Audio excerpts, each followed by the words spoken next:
meron naman tayo ngayon na magandang gagawin. At meron tayong isda na dumating dito galing sa ilog.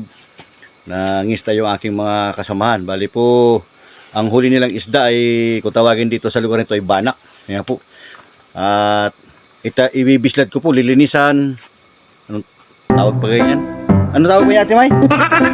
Idadaing, yan. Ito po ay babaakin ko, tatanggalin po yung mga kaliskis, babaakin, tapos idadaing natin.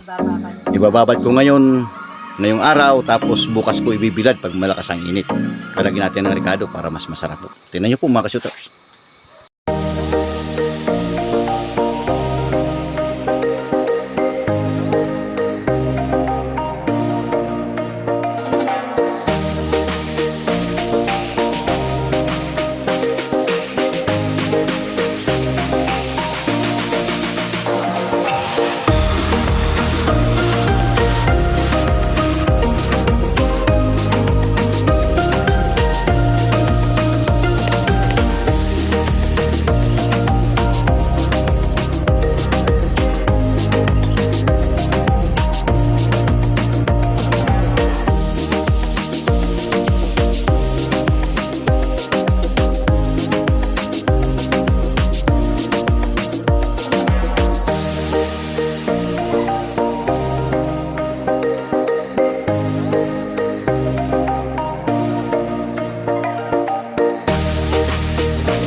Titimpla natin mga shooters ng lagyan natin ng bawang, paminta, tsaka asin.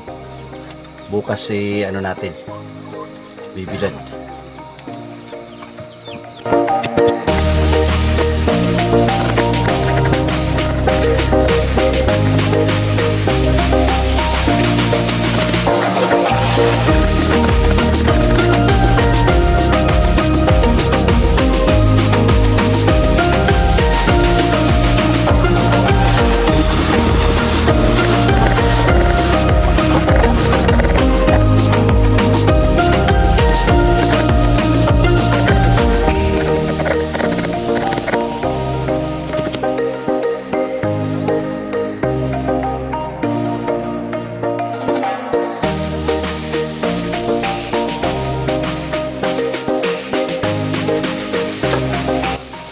Ito po yung paminta.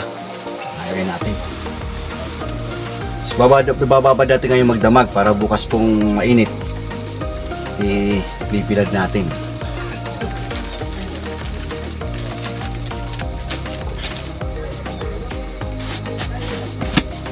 Asin.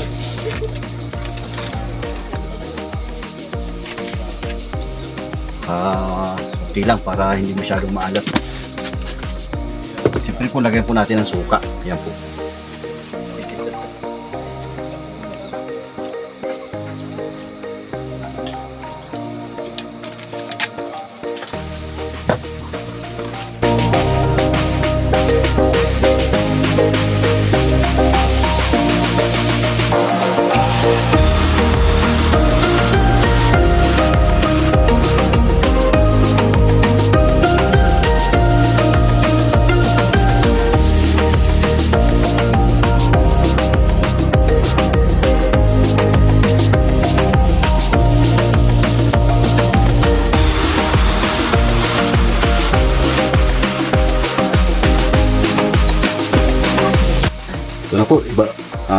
bukas natin ibilad.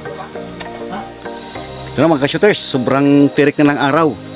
At bibilad na natin yung ginawa natin kahapon na daing. Yan po. Paganda po ito. Ito po bibilad sa bubong. Wala akong ginawang ano. Talaga pong bibiladan na talaga nito. Uy, napakasarap po nito.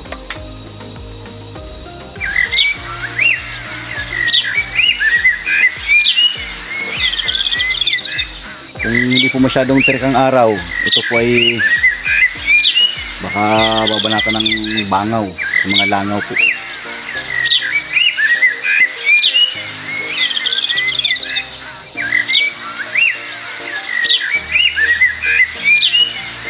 Pakita ko sa inyo mga ka-shooters yung mga dinaing ko nung isang araw.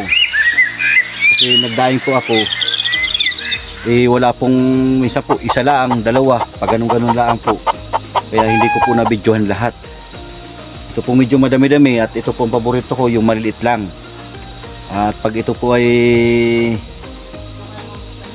pranito, pag malutong po, pati mga tinik niya ay malutong po, masarap po kainin.